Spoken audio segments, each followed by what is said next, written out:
Hello and welcome to episode 373 of Scarves Around the Funnel, the podcast dedicated to Heart of Midlothian Football Club. My name is Mark Donaldson, delighted to be alongside the editor of Hearts Standard, Joel Sked. How are you? Very well. Very well. Good. Thank you, Mark. Just a quick message to wish Scott McIntosh's son, Brandon, the best. He was sent home from school today because he wasn't feeling well. So Scott and I were going to do something today, and Joel, the wonderful Joel Sked, has stepped in at short notice. So hopefully Brandon feels better soon. So thank you for doing this. I know you've just been on your own Hearts Standard podcast. Was this the October Awards podcast? It was the October Awards podcast, so we had to forget about the Dundee game, just because of Ah. the way things fell. So my only apprehensive is people being fed up with my voice, which I totally get. Well, they're fed up with mine. That's a perfect segue because I put a thing on YouTube. I'm still learning how all this works. And my wife's like, "Oh, you can put stuff on just like quite. You don't have to post videos all the time. You can actually communicate with people like we used to do in the old days." So I just put, "Hello, boys and girls, looking for some feedback, please, about the kind of videos that you would like." Loads of messages. Thank you for them. I'll try and respond individually. But one of my favorites was Ullapool Hearts. I've really enjoyed the return of former players this last month or two. Now that George Burley seems to be past his health scare, I wonder, maybe get him on? I mean, someone's got to ask the question, don't they? If not, I think Simon Hunt might be a good listen. He would indeed. He did find Scatchel, Bednar, Fisas, etc. Maybe not so sure about Klimek and Kurskis, though. Obviously, this is my favourite bit. Obviously, the guests will have about a third of the show in comparison to Mark suggesting their answer in the lead up to eventually asking the question he wants the answer to that he's already answered on their behalf. So, are you well, Joel? You're well, Joel, aren't you, Joel? Joel, you're well. You're good, aren't you, Joel? Correct, Mark. Thank you. Thank you to Liverpool Hearts. I know it's fucking infuriating. And last week, as Scott McIntosh and Craig Fowler and others were saying, less is more sometimes. So I'm going to try and do less today and allow our guests, to take the floor. So coming up, Joel and I will talk about the Dundee game, which is perfect because Joel didn't get the chance on his awards show on Hearts Standard. We'll be joined by Calum Mackenzie, who's the writer of the Claudio Braga song, also by Ethan Hamilton from Dens Park Choir. I always think it's nice to get an alternative, an outsider's view of Heart of Midlothian from someone that doesn't really like us or someone that only sees us on a few occasions a season. And then Joel and I can preview at the end the Dundee United game. So you're listening to Scarves Around the Funnel, sponsored by Forrest Hepburn and McDonald Signs, who've been offering creative sign and print solution since the 1950s. Hearts against Dundee. Hearts 4, Dundee nil. Several changes to the side. The main one, I suppose, Joel, was Blair Spittle coming back in. What did you make of all the changes as a whole? But they were pretty sensible and I wouldn't say expected, but I didn't think when we were talking about it on Friday, I didn't think they would. Dan McInnes would ring loads of changes. He talked about that after the game that he didn't want to be too disruptive to the 11. The like Steinvender was relatively um, straightforward, obvious one, whether it was he'd come in at right back or centre back. Milne obviously moving back to left back was something that a lot of fans wanted to see, and a lot of fans also wanted to see Landry Kabori, and I think it was just natural that Claudio Braga, after all his efforts in the last few games and few weeks, dropped to the bench. Spittle, I can understand why he came in because if McInnes was looking to keep the same shape and the same and the way that they play, just because he mentioned after the St Mirren game, asked him about changes, and he mentioned the fact the reason he kept the same 11 against St Mirren was because of the formation they play, and they're quite similar to playing against Hibs and Kilmarnock, whereas Dundee are a wee bit different. As you've seen, they're quite standoffish, to say the least. So he wanted to bring in someone who made good decisions on the ball and who was basically just an extra person in midfield who can get his foot on the ball and control it and be quite progressive. And we've seen that a lot of things for Spittle, certainly early on, didn't really come off. And I don't know if it was just a case of the lack of space in behind because Dundee defended of five-man defence, or if it was just the fact that maybe slight rustiness, having not started in a while. But you look at the three that came in and all had positive impacts on the game. You're on mute. I know I'm on mute. This is wonderful. You'd think I know how it works, but when I said I wanted to speak less, there you go. It's simple. Just press the mute button. One of the things I miss, but I don't miss from last season is the comments following the team announcement from Yeah. Hearts. And when it's unchanged, it's like, oh, great, nice. Let's keep the momentum going. Everyone's positive. Then you throw in Spittle. What is this? Says Mark. John Miles. Guessing this confirms Aju is injured again. Hopefully he'll be back for Dundee United. Scott Jenks. Okay, enough jokes. Real team now, please. That's the best one. You always have to have that every week when you don't agree with something. Right, Rob, what's the real team? Enough of this. Spittle over Magnuson, says Joe. Magnuson always impresses off the bench. Spittle hasn't impressed while starting. Joe's just explained why. But then wee Basil comes along, or Basil, as they say over here. Is Spittle not allowed a chance? And this is the whole thing. It's just like, oh, because you've got a perception of someone from last season or whatever. I He was think good last season. it was, right? I think we've known now, right?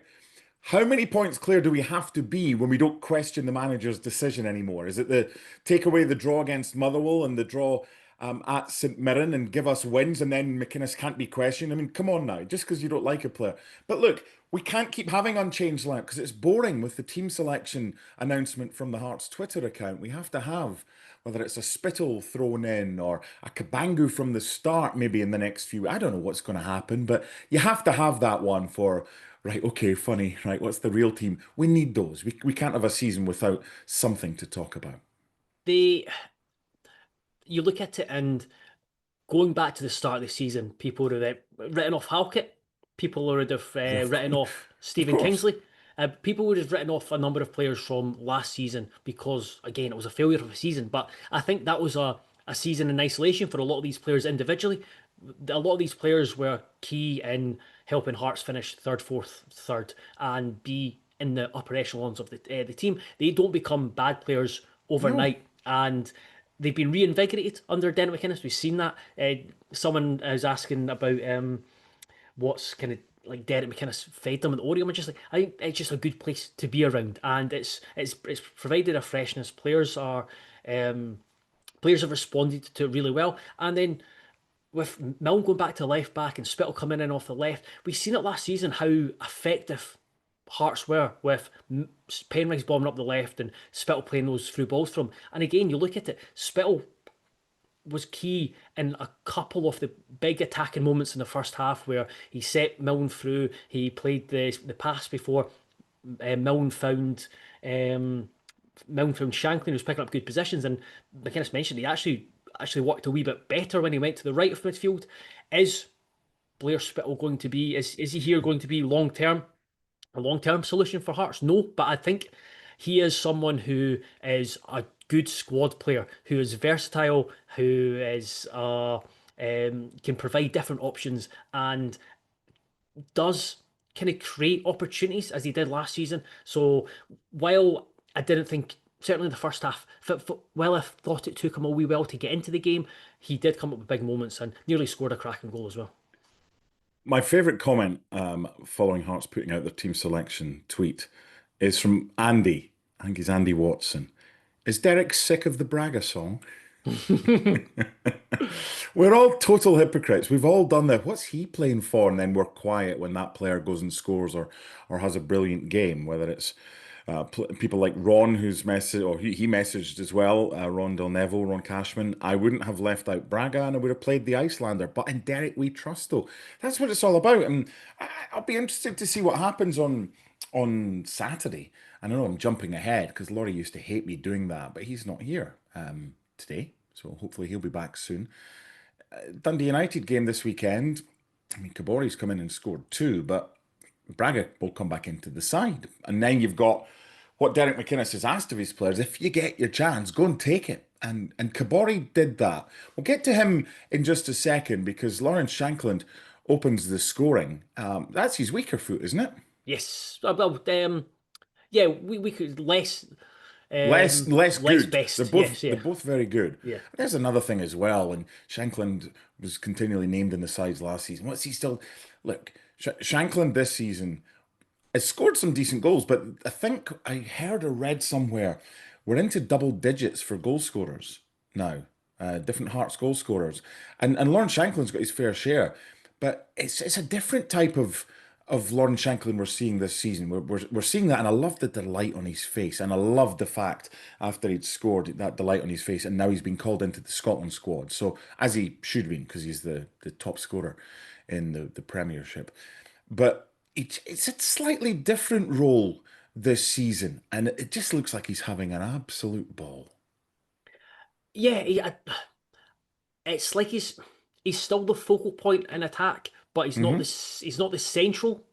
It's He's not not the he's centre like point. Yeah. like in the past, everything had to go through him. He had to be Hmm. involved in everything, and that's not the case anymore. So it's like it's he's being more efficient.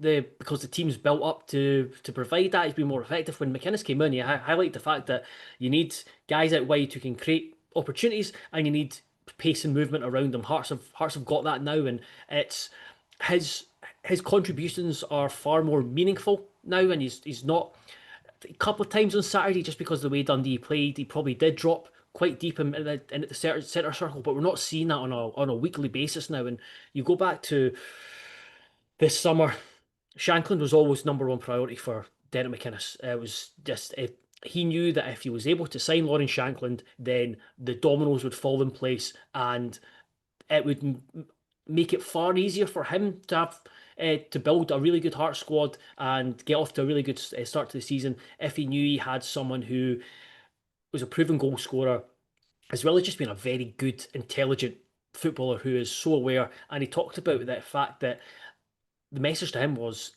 "We can help. You can help Hearts. We can help you get to the World Cup."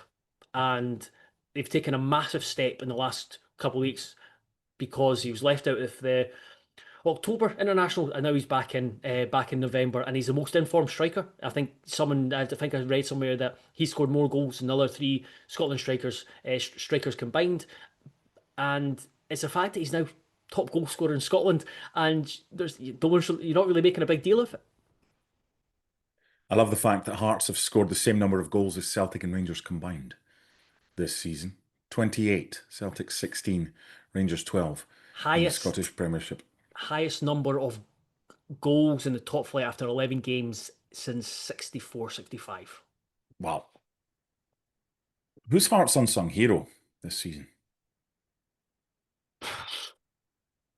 Hmm. Ooh. I would just think See, you're used to 45-second questions that basically lead the witness and tell you what the answer is. So shorter questions get you thinking more. yeah, absolutely. The two I would probably is Stuart Finley too obvious? I thought that might be one of them. But it's totally subjective, but Yeah, who's getting the headlines? Halkett's scoring goals from defence and has been a rock, and it's pretty much in his shadow as far not on the field, but as far as mentions and everything is concerned. He's just gone about his business and been. I mean, he had a tough game. I think it was at St Mirren. to Mirren, yeah. He was ragdolled, but I think he would be in the conversation. Who else? So him, I just think the balance he brings to the defence. I got speaking to someone at a different club during the summer, and he highlighted the fact that Hearts last season had a very quite a slow defence, and that needed rectified, and it has been rectified. The other two, probably Harry Milne and Ocean McEntee, are the two that with on Milne playing out of position. I think he's done a better. I think he's done a really good job of being really effective. And it's only when you step back and you look at his contributions that you realise just how good a job he has done at right mid. Even though that is not a long term solution, not long term to that. And then McEntee has signed as a midfielder had to move to right back, had a couple of sticky performances, but has just been a really solid, reliable presence at right back. I still think we're nowhere near our best. And No, look where we are. So, what does our best look like? Is anybody better than our best in this league? watching Old Firm game on Sunday, I don't think so. Honest to goodness, what was that all about? Yeah, If it that was doesn't give fun. us hope for the season, I thought it was a great game as far as chaos factor is Yeah, concerned, but there was a hell of a lot of quality lacking. yeah. The big thing is that's I understand people wanting to look at it one game at a time, and absolutely within Hearts, they're taking it one game at a time and not getting carried away and just focusing on the next game, focusing on themselves, etc., etc. That's the way it should be. But for us fans, I do think that you have to recognise the opportunity that is there for Hmm. Hearts. Both Celtic and Rangers look so fragile at the moment. I think they will improve. I think Danny Rose actually is the fact that he's the way that Rangers responded after half time, and he's just made some sensible decisions, both in terms of how he treats Rangers with the suit and with looking at Rascan and Tavernier. He's made some sensible decisions, but they have they've got a lot of work to do with their squad. So as a squad, I think they're behind Hearts, and then Celtic, again, I think they will improve, but there's a fragility, vulnerability there. They've got a they've got picked up under Martin O'Neill, but I'm not sure how much longevity is in that. I'm really interested to see what they'll do in this in January. I think they might have to push the boat out because of the carrot of winning the league in terms of the Champions League qualification. Yeah. Um, Kabori, 2 goals. Swallow hasn't conceded many. Hmm. I still don't know how good they are, how good they can be. Listening as I always do to the other Hearts podcasts and the guys that This Is My Story talking about Swallow's experience and kicking the ball away after Halkett had scored against Hibs, went around all the balls that were by the side of the pitch and just booting them away and just doing just the smartness and his kicking is better than what we've had before. But there have been a couple that have been letdowns, but he's redeemed himself. So I think the jury's still out on how good he is. He's clearly the number one goalkeeper at the football club, and I think he's been very good since he came in. But the same's to be said as far as Kabori. What do we actually have here? We got a really top class goalkeeper between the sticks and a top class player as a striker who maybe hasn't quite reached the level that his talent deserves yet and might be able to flourish at Tynecastle. What do we have with that pair? In Follow, I think we've got a really solid, reliable goalkeeper who, as kicking has there's been a couple of kicks where just have put Hearts under pressure, but in the main it's been pretty solid. He's happy to kick long, which is good and gets it in good usually gets in good areas. Crossing, would like to see need to see a bit more from him kind of dealing with crosses on a consistent basis. But shot stopping, that's what you want. Someone to keep the ball at the net, and I think he is going to do it to a really high standard. I think that's really important. So I think Hearts have got an experienced, calming presence at the back who is going to be one of, if not the certainly one of the better goalkeepers in the league, if not the best.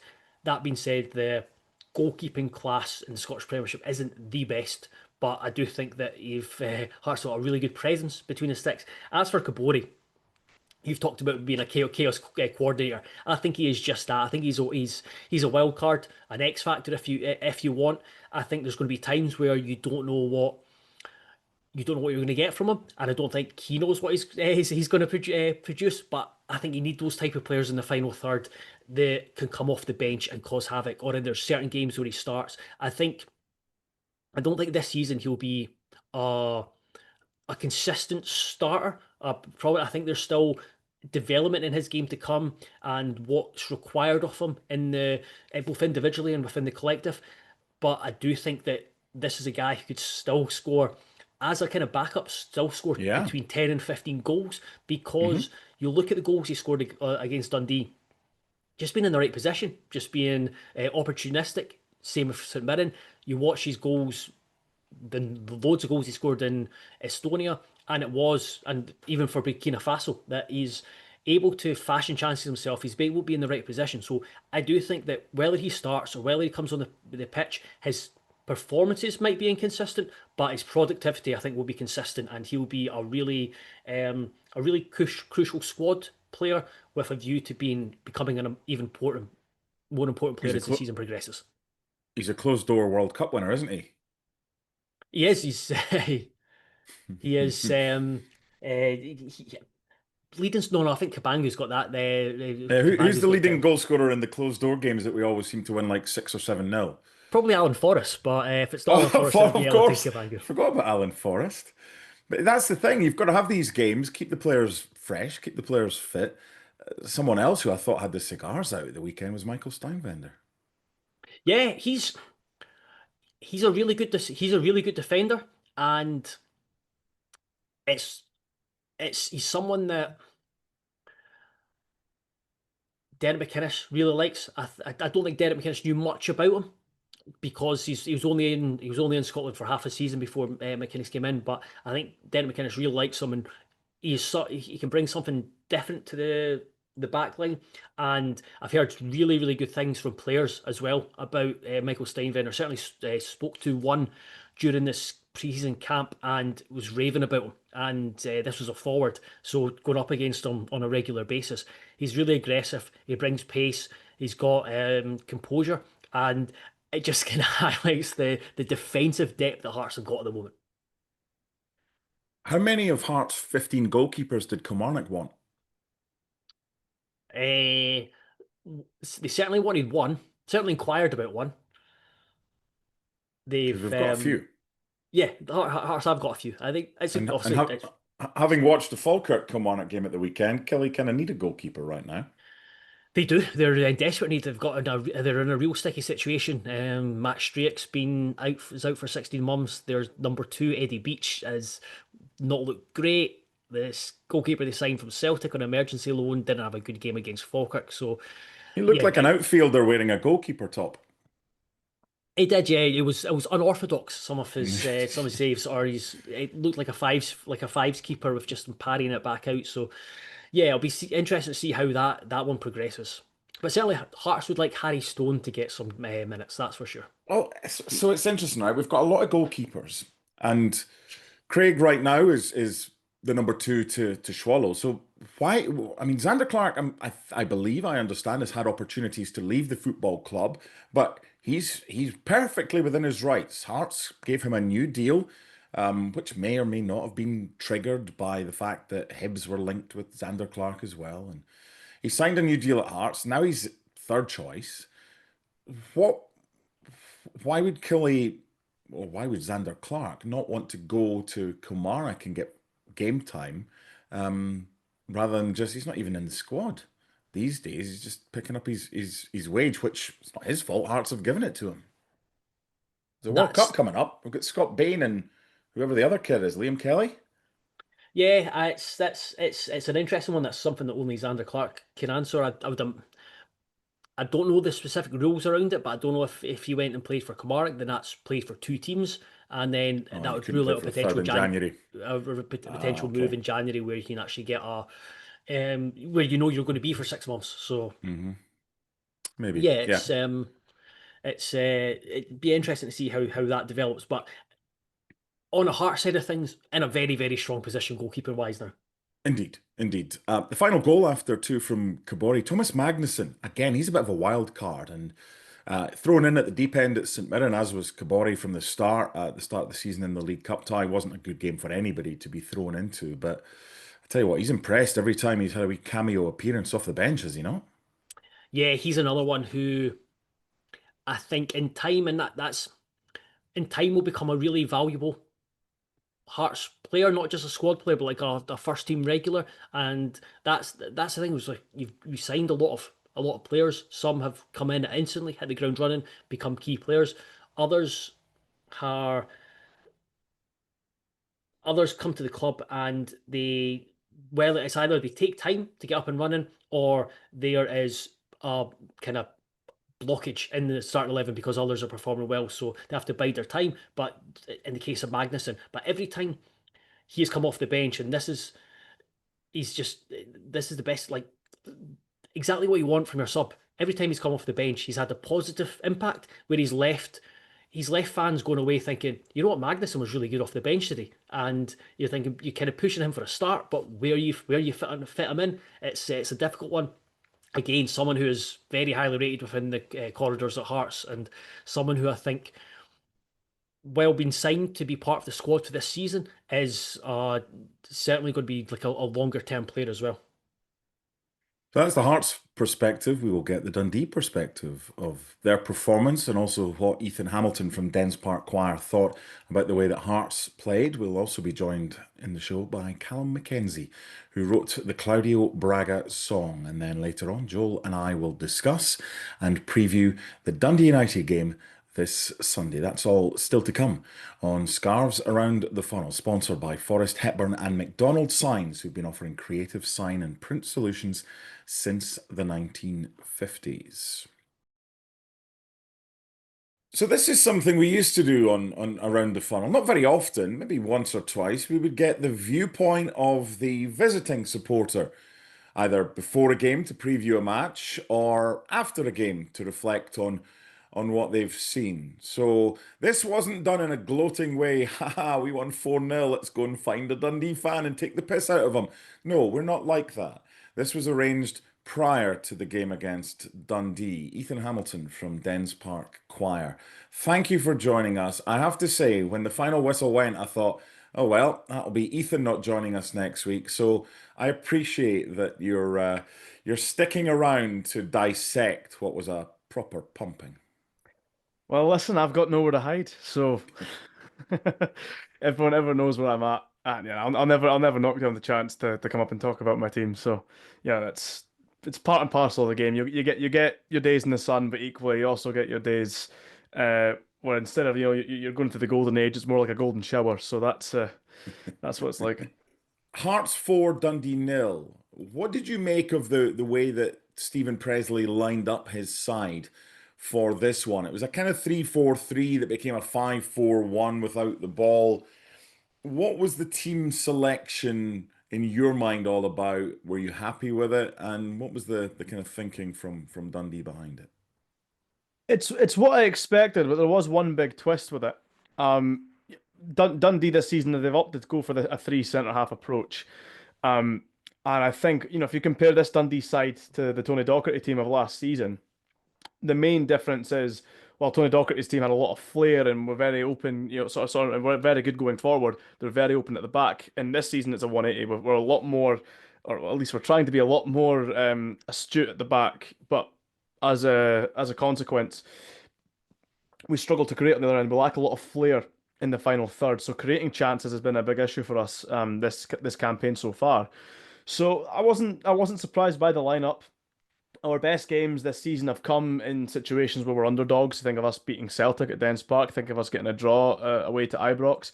And those were games where we had to, weather the storm, absorb the pressure, and then, smack back and smack back aggressively. So I think he was going for the kind of same approach with Tynecastle. And the big twist in the starting lineup was Billy Kelechi was in the starting lineup. Now, Kelechi him starting isn't really what made it surprising. It was the man who was dropped. Luke Graham has probably been Dundee's best player this season, the most consistent performer. Easily the best out of the back three between Clark Robertson and Ryan Astley as well. For a traditional starting lineup this season. So when Kelechi was brought in, that was a bit surprising. And maybe it's a case that with Kelechi, I think a couple of fans I've seen they want to see Kelechi kind of find a way in the team to play alongside Luke Graham. But it's one of those where you nail in Clark Robertson for the experience side of things. Ryan Astley's right-footed, so naturally Kelechi and Graham, they fight for the same place. So the only way that this would work is the sacrifice to say Clark Robertson, and then you lose that experience, that leader at the back. And of course, last season a big problem for us was with Joe Shaughnessy injured. There was a real lack of maturity in our back five, back four. So that it was so it was that there was an element of surprise, but Dundee had the sort of shape I completely expected to go into this game at Tynecastle, and for the first sort of I think 30 minutes until the first goal, I thought we weren't doing too bad. I thought we were kind of keeping Hearts enough at an arm's length and just waiting for us to get that chance. And I think the best we got was Congreve hitting the post from a Yeah. deflection. Then of course as soon as Shankland, a great goal from Lawrence Shankland as well. Weaker foot, nice low drive, always turning away from the goalkeeper. Just from that point on, it was just we just completely capitulated. Bit of a question on our mentality that we don't really seem to fight back to setbacks. We kind of look to lie down from that point on. The same way that we went to Pittodrie. That was an Aberdeen side that hadn't scored a league goal all season, had fragilities. We went there as soon as we conceded the first goal, we just fell flat, and that finished Mm. 4-0. Yeah, taking the lead against Celtic, and then you've got something to kind of hold on to. Winning that game by 2 goals to nil, and Hearts fans were, for once, delighted with Stephen Presley. So that's another reason for getting you on, Ethan, is to talk about your gaffer. Now, it wasn't a great start to the season in the League Cup, losing at home to Airdrie and losing at Alloa. What was the feeling among the Dundee fans? A, that they decided to get rid of Tony Docherty. B, bringing in Stephen Presley. And then C, the comments that were made by the manager after the first couple of defeats in the League Cup stage. Yeah, so in regards to Tony Docherty getting the sack, that was kind of met with you might be surprised to hear a bit of a mixed bag because on one hand there was a lot of Dundee fans that were kind of getting sick of our defensive issues across his time in charge, and the more hindsight of a thing, it was just looking back on it, it kind of felt like well a lot of the issues kind of felt self-inflicted. There was a real failure to prepare for departing key players. Like we always had to know that someone like Luke McCowan would be on the radar of someone like Celtic, and yet once he moved on there wasn't really an adequate, not an adequate replacement for McCowan as a man for man, but an adequate replacement to sort of fix our midfield dynamic. Because naturally they said, right, well, Lyle Cameron, you'll be the man now.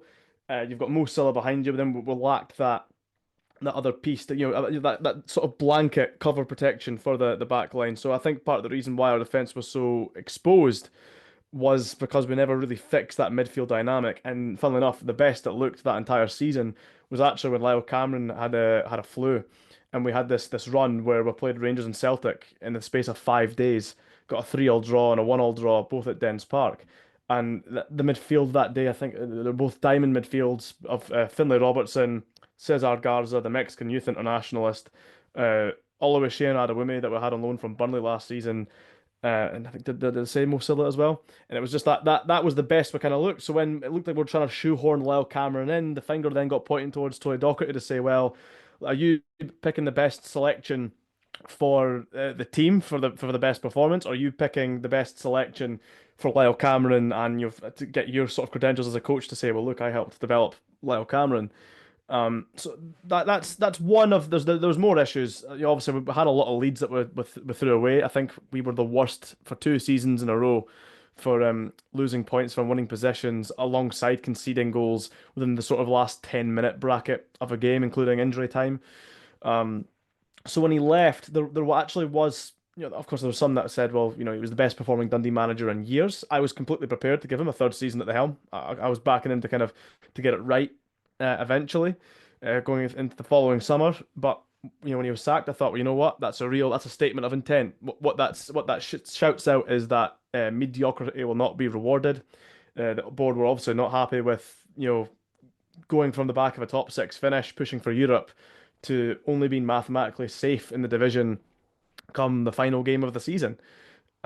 So I was expecting a name probably to kind of reflect on that, to reflect on like we're going to go with something for ambition. So when Stephen You Presley weren't comes in, expecting Stephen Presley. no one expected Stephen Presley. No one expected. Well, he hadn't really been in the dugout for 6 years. He had a six Mm. year hiatus from game management. So it was a surprise. It was a shock, and it's no real secret. I mean, you go on the announcement post from Dundee, look at the comments, and it was sort of universally criticised, not just from Dundee fans, but I think from all over.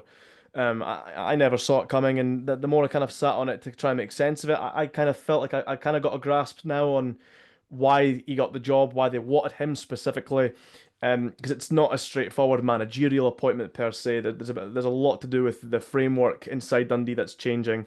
And the best way I could summarize it and keep it short is to say that they want a kind of more modernized head coach role, and the boxes that they feel need to be ticked for that is different to a traditional manager.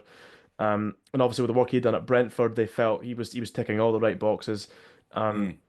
so I I kind of like to think I've got an idea of why he's came in and what they're hoping to do with him at the helm. But that still caught me completely off guard. I didn't see it coming. It wasn't particularly well received, and yet, of course, I was thinking to myself, a bad League Cup start, after being such an already unpopular appointment amongst the fans, because rapport is a lot. It means a lot in football with the managers, head coaches, with the fans. Because once the fans start voting with their feet, that tends to spell the end. So obviously, I think Dundee kind of had to foresee that they're going to try and stick with them for the long term, and have to kind of weather the storm in regards to that. Because it was severely disappointing, but we're playing catch up a lot as well in terms of signings. We were very far behind, even until we played Hibs in the league opener. He was kind of honest and said, "Well, listen, we've not got the team together yet. We're taking our time to make sure we get the right personnel." So I actually don't. I'm one of the few that don't have a problem with what he's been saying to the press, because I found him to be kind of honest and trying to lower expectations. And some of the things he said, I think, were taken out of context, like the whole "I'm not your man" thing. To Yeah, but me, you can yeah, you can understand why it's an easy yeah, headline that yeah, you can take out of context. yeah, exactly, exactly. I know why they've done it, but that's Yeah. I didn't have a problem with him saying that, because to me, all he was being honest and just saying I don't have a history of winning things. That's not to say I don't want to be that guy, but it's like I'm not that guy, and I have to face that reality that that's not what the fans are looking for. You've now played every other team in the league. What have you made of Hearts? Where do they stand out for you as far as all the other games that Dundee has played in the league this season? I think Hearts are the best team we've played this season, and I don't think there's really much question about that. And that's kind of why, it's obviously sore to see your team take a 4-0 doing, but the way I kind of rationalize it is, in a sense, obviously they've literally um swapped positions in terms of Hearts being top of the league, but it's almost like metaphorically Hearts are like the kind of Rangers Celtic juggernaut, at least in the opening third of the campaign. Because if had Dundee had went to say Ibrox and they took a 4-0 doing, no one really bats an eye and say, yeah, that's maybe expected. And if they got a 1-1 draw at Tynecastle in the same season. Again, I don't think I don't think too many people bat and I say, oh, a decent point in the road, and that's that. But the fact we got the point at Ibrox and that they took the doing off Tynecastle, it makes a different reading. But for me, when we played Celtic, obviously they had a stuttering start, um, and we won 2-0. It could have been more. When we played Rangers, I think they were very lucky to get a draw. When we played Aberdeen, I felt we were the architects of our own downfall. But in this case, against Hearts, we came there. I thought we competed on a defensive scale. Again, we didn't create near enough over the course of 90 minutes. But until the first goal went in and we capitulated, I thought we were doing the right things for the most part. And then Hearts just simply just kind of blew us away after that. So maybe there was a case that it just simply it's one of those games where, whilst I can criticize Dundee and say that we didn't do enough, it maybe looks worse than it is, because their ability to do more on the ball is just it's counterweighted by the effort of the Hearts players. They're making it harder for Dundee to play. They looked very well organized, very well drilled. Um, I would say like a typical Derek McInnes team. I couldn't really, I'm watching this game, and there's other games where you get beat. You think, well, there's maybe a weak link here, a weak link there. There's maybe an avenue here that the first team haven't really cracked down yet. But in this case, it was just, as soon as the first goal goes in, Hearts just, yeah, steamrolled it, absolutely cruised it. So yeah, for me, Hearts the best side we've played this season, and because I'm rationalising it like, well, it's essentially like playing a Celtic and Rangers typically, and we've got an unexpected point off the board elsewhere. I'm trying not to get myself too down about it, because the last time we took a 4-0 defeat away from home was Pittodrie, and we bounced back with a 2-0 home win to Celtic. we've taken a 4-0 doing away to Tynecastle. We're at home to Rangers next. So I'm just kind of hoping there's going to be a bit of history repeating itself. Why do you think Hearts have been able to do what they have done? It's hard for me to say on the outside looking in, but I think it comes down to a combination of things. The most important thing, because obviously you want to talk about the superstars of the team, the Claudio Bragas, the Casaridis, um, sort of figures. Schwolo, I think, very good signing as well. Stuart Finlay too. But it all kind of links back to me for the manager, first and foremost, or the head coach with Derek McInnes. It's the first appointment I've seen Hearts make in years where it kind of feels shrewd. It makes sense. It's not as if they're taking on an experiment like a Daniel Stendel. It doesn't look like they're giving some rookie an opportunity to go in the rise like they've done with Robbie Nielsen. No, it's the first time in a while I can remember Hearts have went, well, here's a manager that's he's got a good record in the league, proven with more than one side, has a history of claiming a major honour, has plenty of experience in European football, like juggling European football with challenging domestically, has shown that he can build a side worthy of competing for second and arguably a title race as well with Aberdeen.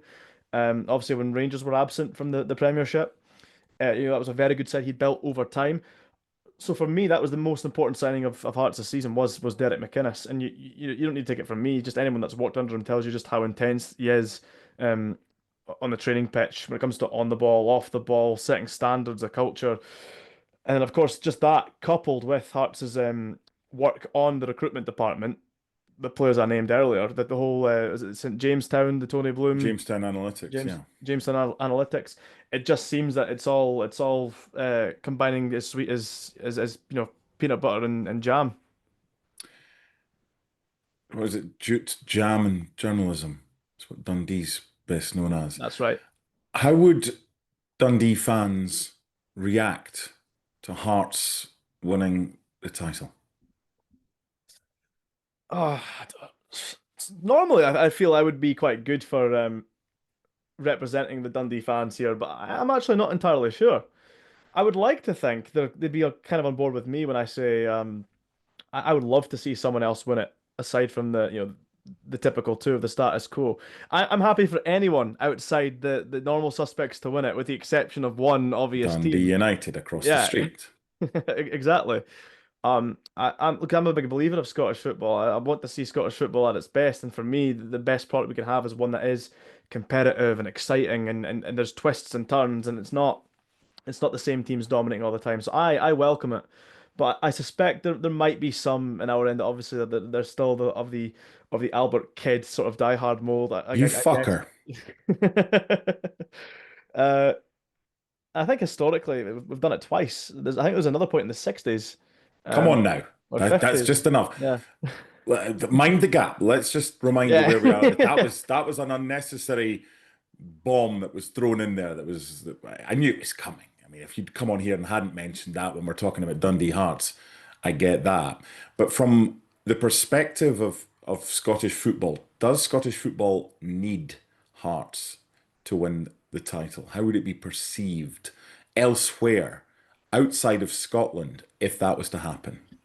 It would be our Leicester City sort of moment, wouldn't it? Because that's not exactly exclusive to England either. I think Lech Poznan won the league as a massive upset within the sort of last 6, 7 years. Yeah, Union Saint-Gilloise, Belgium. Tony Bloom's got a stake in Yeah, them. They came yeah, from yeah, second tier to win the league. It's refreshing. yeah. And even in France, right? Did Lille not win the league just a couple of seasons ago as well against PSG? I think I heard there was another similar situation in India where this team had won the league against like one of the Man City, groups that sort of Hmm. own one of the other divisional rivals. So yeah, I think it would be at least I don't know about how much of a lasting impression it would have on the world outside of Scottish football, but certainly it'd be remembered as this sort of historic fairy tale season where both where both Goliaths had just kind of fallen, and someone finally took the reins. Because the message that sort of would send out as well is that by the way, it's still possible. Even when it looked like the gap would never close, not only would the gap have been closed, but it's been proven that someone can go the extra step, the extra mile. I envy everyone that says to me about how Scottish football used to be back in the days when it wasn't just the same old two winning the league all the time. And my favourite time following Scottish football, my living memory, albeit Celtic were still winning the league every season, it was actually when Rangers were absent, and it just bred up so much more competition for the likes of European places and silverware. That was the times where Inverness won their first major honour, Ross County won their first major honour. Sorry to mention it on Hearts podcast, but obviously Hibs had broken their drought. Jesus, you're Um, coming with the bullets today. uh, and Derek McInnes, obviously mentioned earlier, won the League Cup with Aberdeen. That was they were ending a trophy drought as well. It just for Scottish football that was massive to see that the competition just grew more diverse. So yeah, I would like to think that if Hearts could do it, and I would happily root for them to clinch the title. It'd be the best thing to happen to Scottish football, and got since God knows when. Hearts fans aren't talking about it just because most of us think we'd love it if it happened, but hey, let's reconvene towards the end of the season and see where we are. There's no Mhm. pressure on Hearts right now. The pressure is coming. Everyone else is saying there's pressure on Hearts. There's not. It's paper No, talk and can Hearts handle it or whatever. What would a non-old firm team, if it's Hearts this season or whatever, do for a team like Dundee when we were talking a couple of minutes ago about belief that, hey, things are possible. You don't just give up because, oh, they've got a lot of money and they've got better players than us. What would that do for teams in the rest of the league outside of Rangers or yeah, Celtic? it would send shockwaves. Everyone would then suddenly have the feeling that we should be more ambitious. Because why shouldn't we? Someone has got the proof in the pudding that it can be done. And you're right that I don't like the way that the media sort of try to make it a case that there's pressure on Hearts. No, Hearts are still underdogs. They could be 11 points clear and they would still be underdogs because it's unprecedented. No one expected this to happen.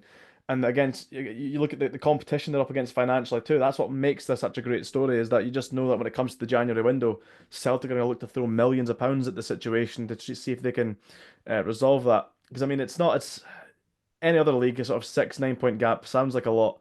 But in a league when you play the same teams kind of 3, 4 times over, it's maybe not as as big for us. So yeah, I think it would absolutely send shockwaves across not just the Premiership, but surely all of Scottish football would then look at that and say, well, that was against surmountable odds. No one could have foreseen this coming. So why not look at our own camp and say, yeah, we should be more ambitious as well. There's been a number of articles written about the title challenge, and one of them, quite rightly, and we've been speaking about this as well. If Hearts win this title, it's because of two things. It's because of the way Hearts have played and the results they get, but that alone isn't going to be enough. Because if Celtic play to their best and win every week, Celtic will win the league. They're the best team. So you're going to need Celtic to drop points. You're going to need Rangers to drop points and other teams. And I'm looking at Dundee's next three games. You've got, well, next four games, you've got three that we're really interested in from a Hearts perspective. Dundee against Rangers is next up. Then Dundee go to Easter Road.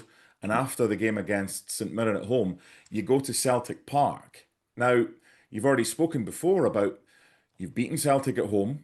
You've drawn against Celtic and Rangers either last season or the season before at home as well. Celtic Park will be difficult. But is there a belief from a Dundee perspective that facing Celtic and Rangers now, there's not the same fear factor as there used to be, and you've got just as much of a puncher's chance as anybody else? I think that there definitely should be specifically when we're playing at Dens Park because our record against the Old Firm at Dens Park in recent years is it's improved and generally with against Rangers it's actually I think relatively speaking we've got one of the better records um compared to the other 10 teams in the league. So at least for the hosting Rangers, yeah, I think there should absolutely be the sense of belief that yeah we can stick it to them and get a result there. It's going away from home is a bit of an issue for us because our away form in the league this season has actually been quite brutal since that draw away to Ibrox, which was the second game of the season. I think we've only picked up one more point on the road, and that Yep. was in a 0-0 draw to Kilmarnock. Every other game we've been defeated, that would be, albeit some of them were narrow margins, like St Mirren, they beat us 1-0. Falkirk defeated us 2-1, albeit with some VAR controversies. Yeah. Um, I think there's definitely another game that we got beaten narrowly away from home that I'm not thinking of. And then, of course, there's Tynecastle and Aberdeen where we take a massive doing. So in terms of the games away from home, there's not really much confidence at this moment in time. But the nature of football, things can change so quickly.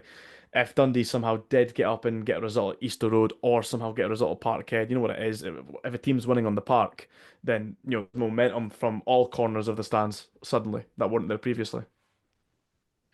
Thank you for joining us. I really appreciate it, especially after a defeat. Obviously, Scott and I will discuss the game in more detail from a Hearts perspective. I just think it's interesting to get the viewpoint of someone that is not engrossed in our football club because you're too busy, quite rightly so, with your own football club, and you don't see them on a weekly basis. So it's nice to get a viewpoint of someone that sees Hearts once every 11 games.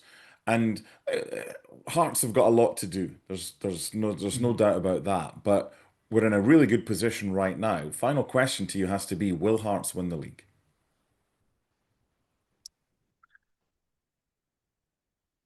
If I'm gonna pick a side, I would say no. I want them to win the league. I would love them to win the league, but I would say no just on the basis that what I said earlier. I would expect Celtic to like chuck millions and millions of pounds at the problem come the January window, and because, like I say, for me, 6, 9 points clear isn't really all that much in Scottish football. When you say that Celtic have the capabilities not just to win every week, but you're considering Hearts will have to play Celtic at least another 3 times, including the split. Going away to Parkhead and not slipping up, it's a lot to ask. So if I'm going to be forced to predict, I would say I would have to predict Celtic to win the league with that rationale. But if I was wanting to, if I could pick the outcome of the season, I wouldn't pick them to win the league. I would love to see Hearts go on and have this fairy tale season and allow the rest of Scottish football to have a dream to chase.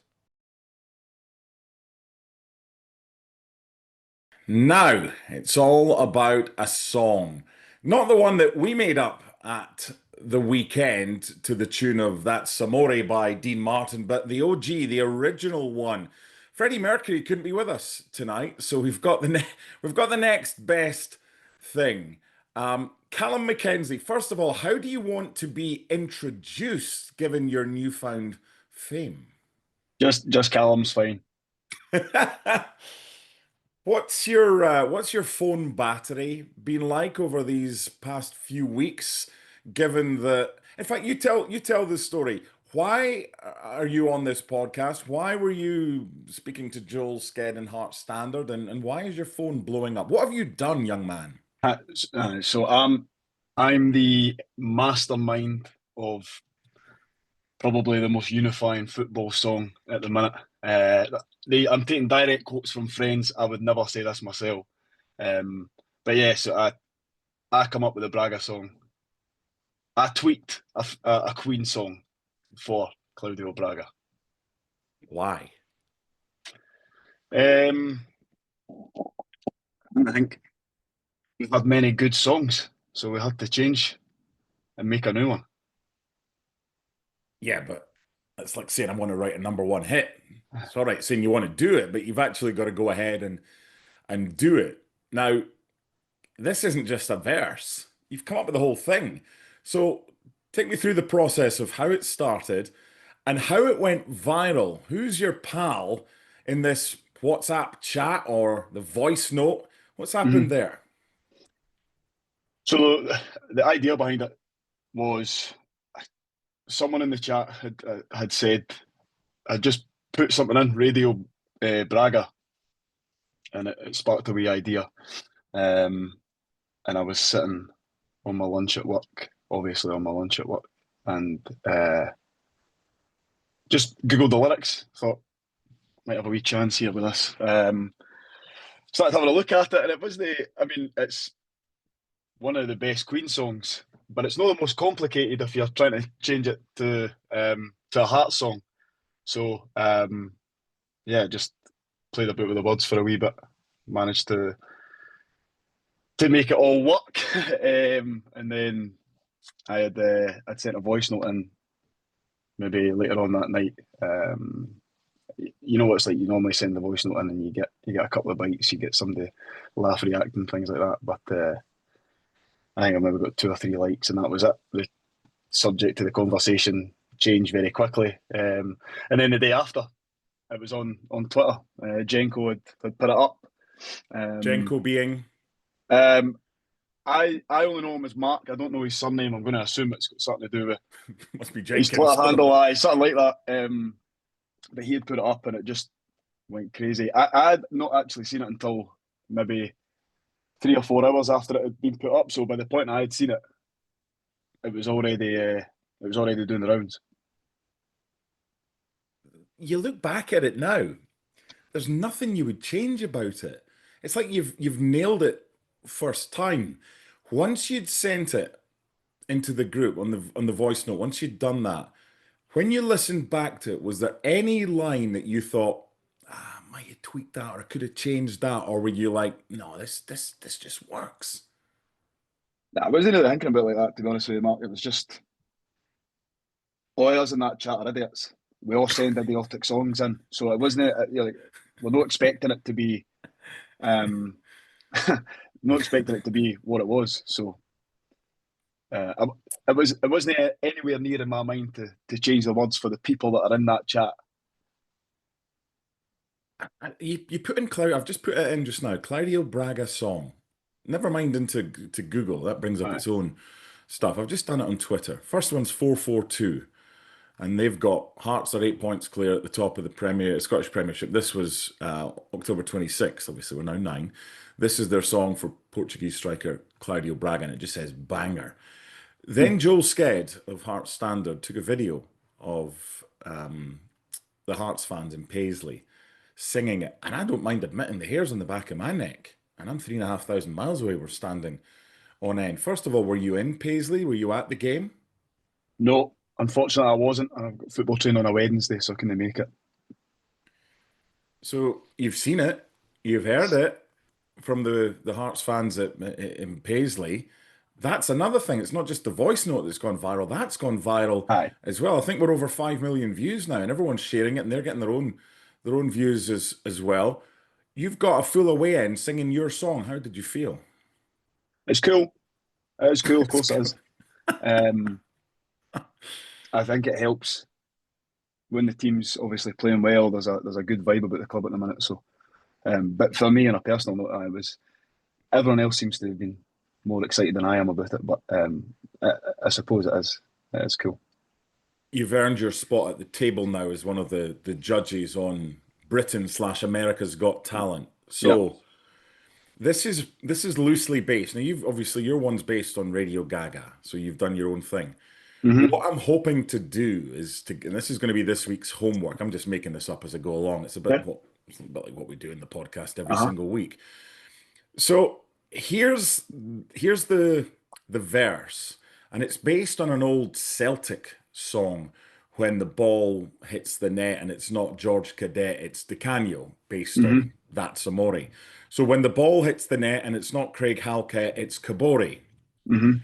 If I stand in front of you as the judge on Britain's Got Talent and send it as a voice note or whatever, I need that critiqued. Has it got a chance? If we can get the Hearts fans that watch and listen to Around the Funnel to come up with alternative verses and additional verses, do we have a chance not of getting anywhere near you, but of having something on our hands here?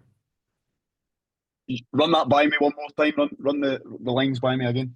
When the ball hits the net, Uh-huh. and it's not Craig Halkett, Uh-huh. it's Cabori instead of Amore. Yeah, awful. Awful. Why? Next one.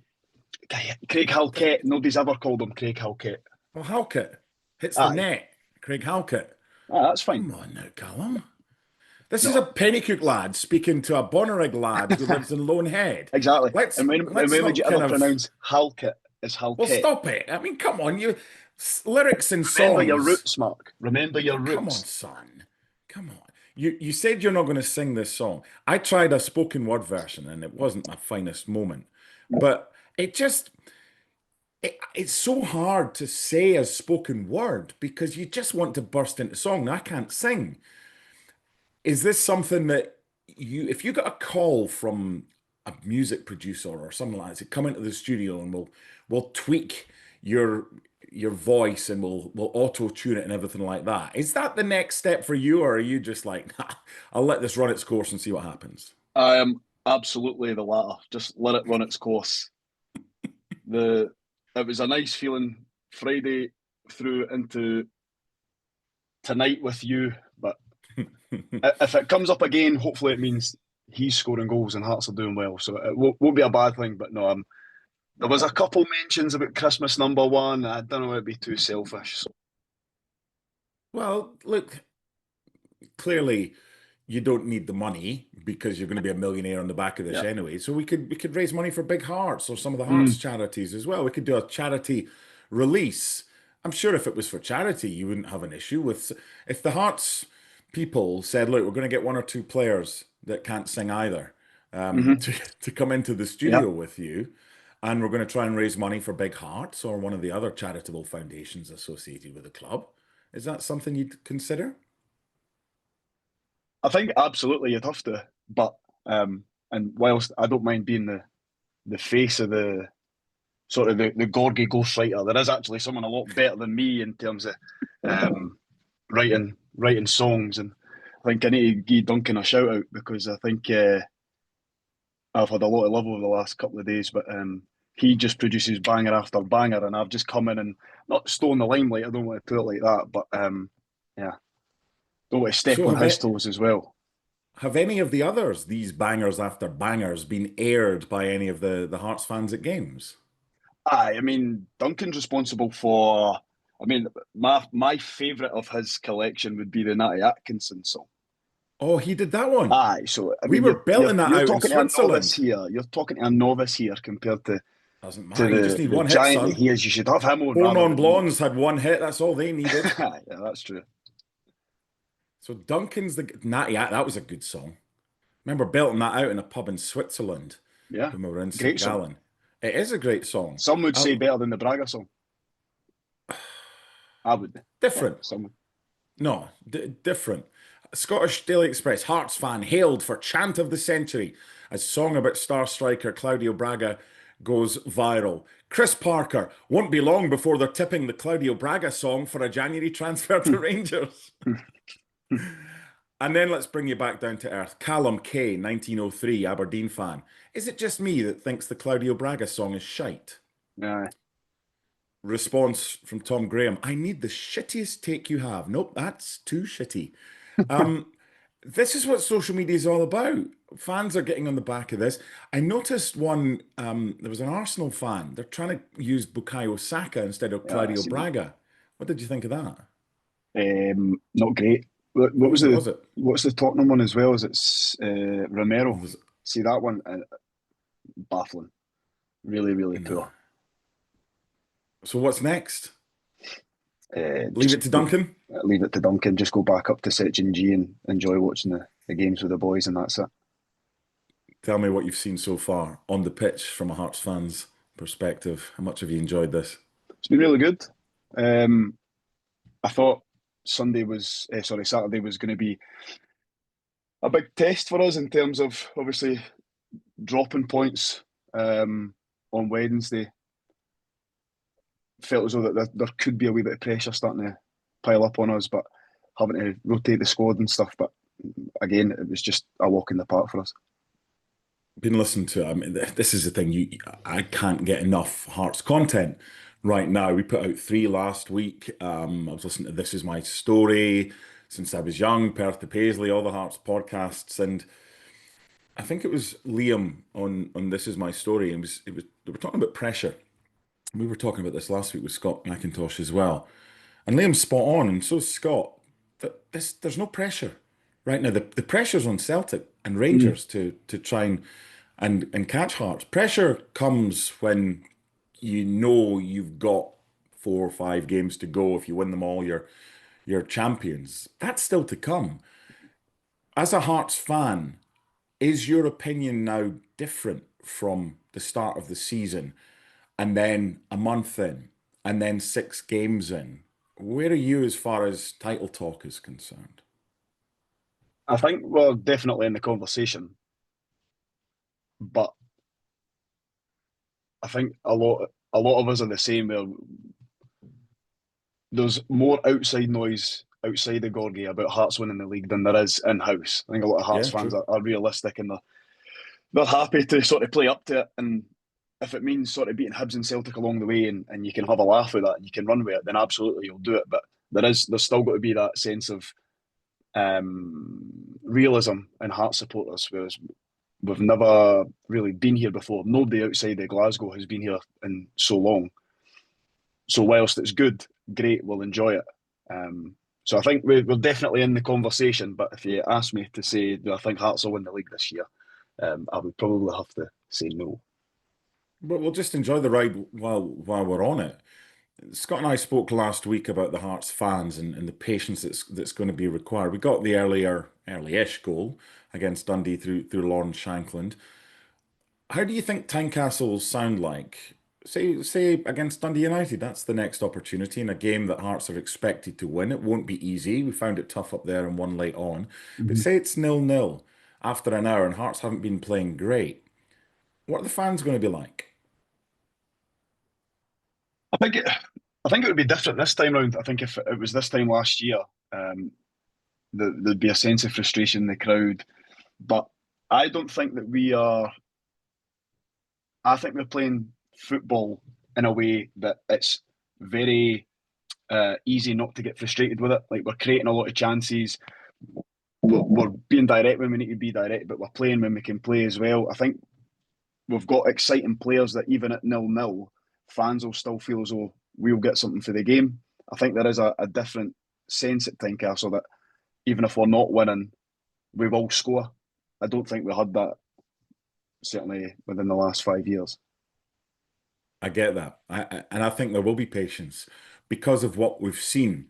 You and I have both been at Tynecastle and it's not going well. Obviously, I've not been for a while, but I remember those days, and there have been far more days recently under Neil Critchley, towards the end of Robbie's reign, towards the end of Stephen Naismith's reign as well. It just feels different now, Callum. Mm-hmm. No, it does.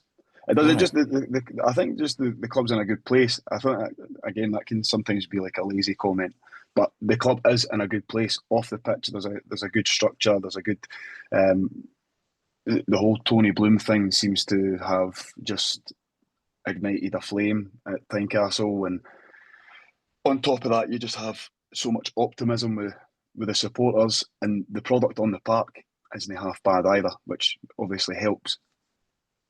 It's all right. It's not It's not bad. bad. 9-point lead. Finally, I want to go back to the article with Joel in the Hearts Standard. Mackenzie points out that he is no Rabbie Burns. Mm. I'm no Rabbie Burns. Ken what I mean? I just took a shot. You're going to ride this wave of jubilation and joy as far as you can go, or do you? Because it's not going to stop now. That's it. Your song is in the pantheon of songs for Hearts supporters. So, do you sing along? Yeah, I sing along. Like I said, I think there's people that dine out on it more than me. My nephew Murray and sort of my girlfriend's wee brother as well. I mean, they love it because they're young, and they love the whole sort of thought about it. But you're not exactly an old man, and you're no no, Rabbie I'm no, Burns, but I know that's true. But nah, look, obviously I'll sing along. If he scores, I'll continue to sing. if someone needs help with the words, I'm sure you can help them. Let's end with let's see if you can make a promise. If Hearts win the league, can you promise us you'll try and put words together for a new song? You can have anything you want. You can't steal ours because that's going to be a Christmas number one, the Kabori song. That's you're not allowed that one. Do me let's make a deal right now. If Hearts win the league, will you promise that you will try and put a new song together to commemorate if we are champions? Also, Mark, if Hearts win the league, I'll do anything you ask me to. You've been a joy, and hopefully we can get you on again. And I want to speak to Duncan as well. I want to see what's behind his, whether it's the Natty Atkinson song, or does he do any music? Is he a songwriter, or is he just a laddie? He's the Gorgie ghostwriter. The Gorgie ghostwriter. Do you know what? That is our title for this week. And by the way, Snake Hips, the number of people say, I can't believe it. Snake Hips, is that because it was Presley? I was like, no, it's because last week Snake Hips were mentioned because of, was it Cammy Devlin with the snake hips? So this week, the Gorgie Ghostwriter is the title of this episode. Callum, thank you so much, and hopefully we'll get you on again quite soon. My pleasure, Mark. Thanks very much.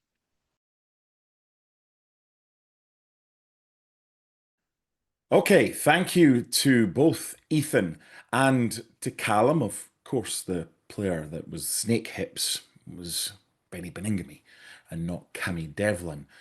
Now it's Dundee United this weekend. It's not been great at home against Dundee United in the last twice that they have been to Tynecastle. A 1-0 victory with Hearts down to 10 men on the 6th of April for Dundee United. Sam Dalby scoring after 67 minutes. And prior to that, on their last visit, a 1-0 win for Dundee United at Hearts with Ross Graham scoring the only goal of the game. This is a tougher test than Dundee was last week. I think most teams were. But just going into it, they're better this season. They gave us a really good competitive game up at Tannadice. Hearts winning by 3-2 on the 10th of August. That late winner scored by Stuart Findlay.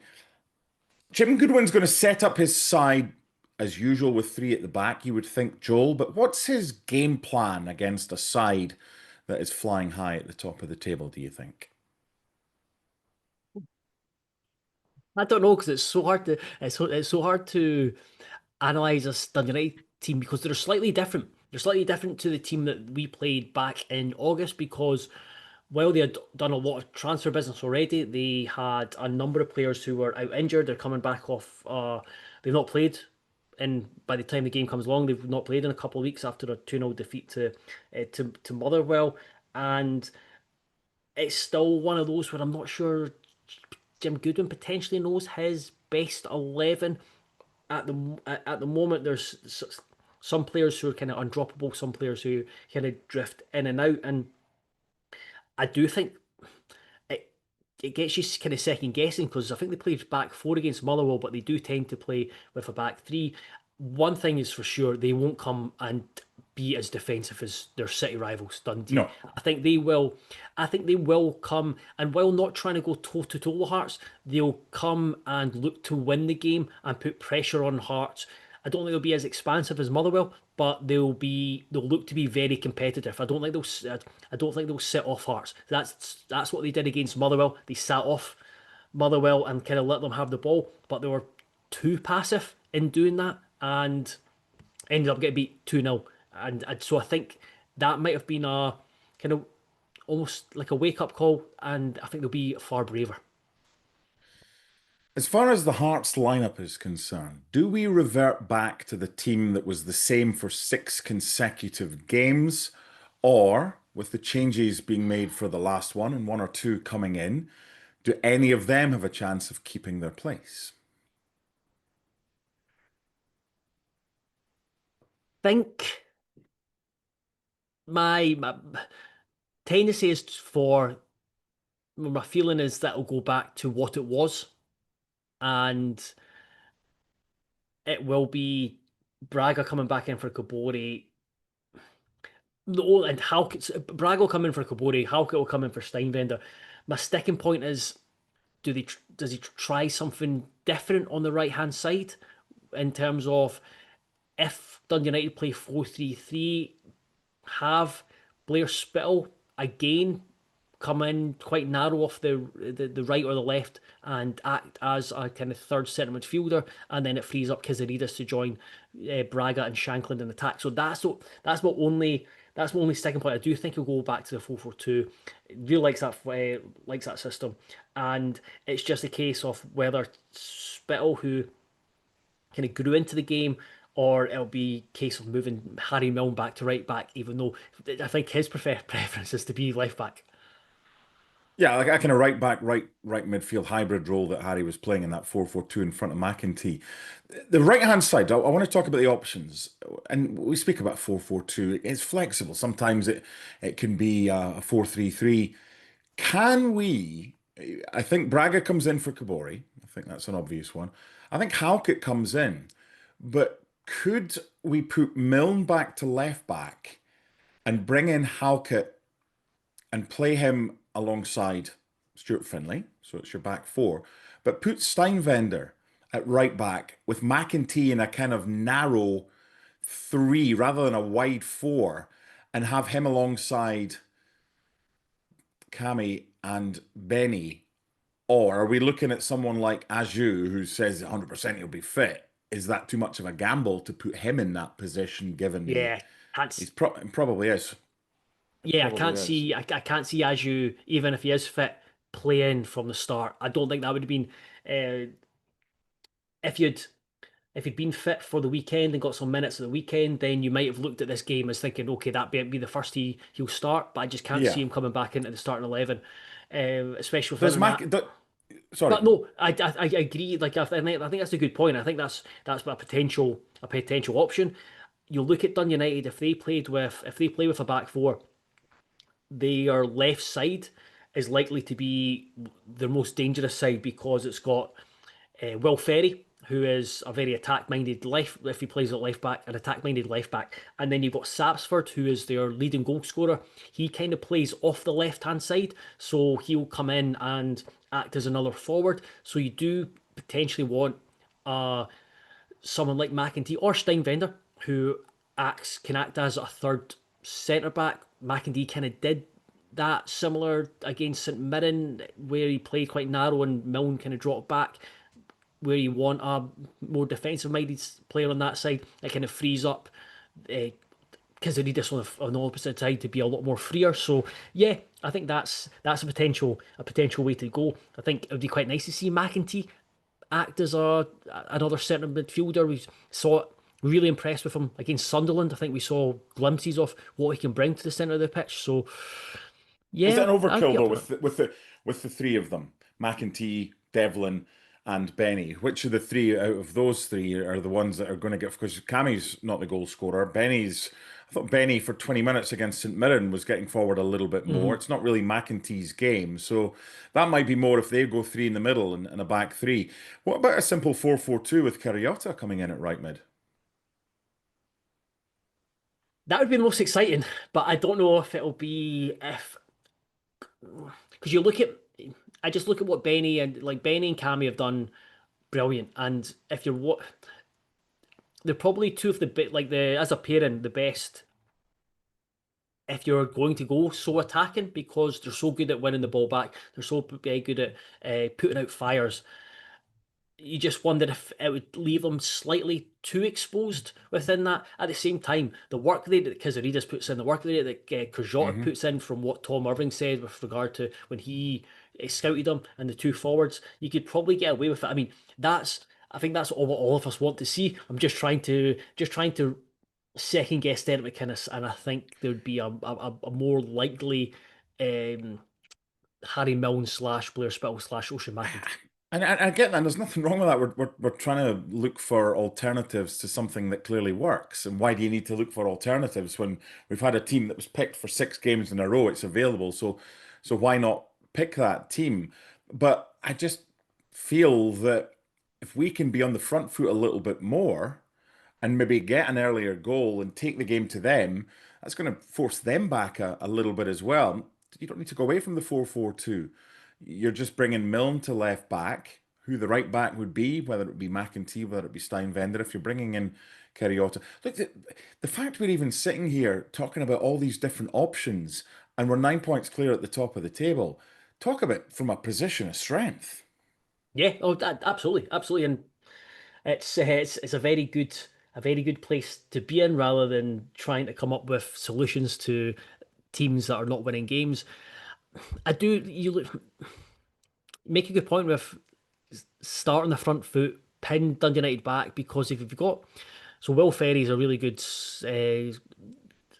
really dynamic presence on the left for Dundee United, puts in a lot of crosses and is a threat when he gets further forward. But you can kind of curtail that if you've got a winger like Kajota and Will Ferry's like, not sure I can leave him or not sure I can go forward because they might expose. So that's certainly a way to go. But I do think then if United not trying not to get bogged down in tactics, but if United flipped to a three and had Ferry as a wing back, then it does potentially cause a few issues. But Yeah, ideally 4-4-2 with two wingers, two strikers would be lovely. Some homework for you this week. We've given you the first verse. When the ball hits the net and it's not Craig Halkett, it's Kabori to the tune of That's Amore. Someone suggested putting in Frankie Kent. We heard earlier in the show from Calum. He was not happy at our version. He says, you don't say Craig Halkett. And we bow to his obviously superior musical knowledge, given that he has written the global hit about Claudio Braga. He said you could do Frankie Kent in there. When the ball hits the net and it's not Frankie Kent, it's Kabori. So what we're wanting from you, right? Just forget about that. That's the first verse. We want you to complete this song. So we've had a few Spark training on YouTube. When the ball hits the net without breaking a sweat, that's Kabori. Okay, that's good. When Hearts score a goal and we're in cruise control, that's Kabori. Let's see how many verses we can get of this. It's simple. There's one rule. The third line has to be that's Kabori, and the first line has to be when the ball hits the net, or a version of that. It's not going to eclipse Claudio Braga's song. We're not taking Calum and his glory away from him. You got any ideas off the top of your head, or is that something that would Oh, require that's a night? that is beyond my capabilities. But what we'll say is, Frankie kept on scans just because his prowess at corners and set pieces. He should have scored a lot more goals for Hearts than he has in during his time there. And what else was I going to say? With the only other thing I was going to say, I felt a wee bit sorry for Kabangu that Tequila was played when Kabori scored on Saturday, the second time. It's got to be that Samori going forward. So let Yes. us know. Come up with your three-line whip, your next verse for our Kabori song, please. Podcast at aroundthefunnel.co.uk via our YouTube channel, via our Instagram channel, or via X or Blue Sky. Honestly, I should leave this to the kids. They know what they're doing. I just seem like some old fart that's talking about things I have absolutely no knowledge of. Time for predictions. Hearts against Dundee United. Will it be third time lucky? Will we finally get the better of them like we used to do so often at Tynecastle, Joel Sked? Before I give my prediction, I just want to give a shout Ooh. out to Laurie Dunsire because I was sitting at Oh. the table when he does he is on a radio show, or he gets called to speak for a radio show ahead of games, and he tipped Hearts to beat Dundee 4-0 Oh, at the good. weekend. So while he might not be getting predictions right on here, he is still getting predictions right in the wild. He might be back next week because I need a host. Because I'm off to the West Coast, traveling for work, Portland and Seattle and Vancouver. So I don't know if I'll have the opportunity to do so. So hopefully I've put the request into Mr. Dunsar. At least his questions are concise. So we'll find out. You'll find out when you tune in next week. What's your prediction? I am going to go for a 3-1 Heart of Midlothian victory with Kizaridis to score. Okay. Well, I tipped Azure to score first last week, and that was dead in the water before kickoff. So I will go 2-1 Hearts. I think it'll be a good game. You're right. Hmm. Dundee United aren't going to just come and put everybody behind the ball, and once they concede a first, just give up. I think it'll be 2-1 Hearts. I'm going to stick with the man of the moment, Lawrence Shankland. I love his enthusiasm, and it just emanates, especially that goal. So 2-1 Hearts. Lawrence Shankland against Dundee United. What's that? Sunday this weekend? Is that because the rugby's on at Murrayfield, or what's the deal? Yes, it is. Scotland are playing New Zealand, I believe. Yes. So yeah, Scotland were playing USA. Didn't know USA played rugby on Well, they don't. Saturday Clearly, there. they're going to be No, 85 nil. yeah. So Jeez. they were playing on Saturday, but that was an evening kickoff, and the fact it was USA. So yeah, unfortunately, Hearts have been well, actually, fortunately, because I'm away up to Montrose for hospitality on Saturday. So fortunately, it's been moved to the Sundays for because of the rugby. Rugby coming up trumps for once. We have one Saturday 3 p.m. game in the top flight, Falkirk against Livingston. Then St Mirren Hibs is the 5:45.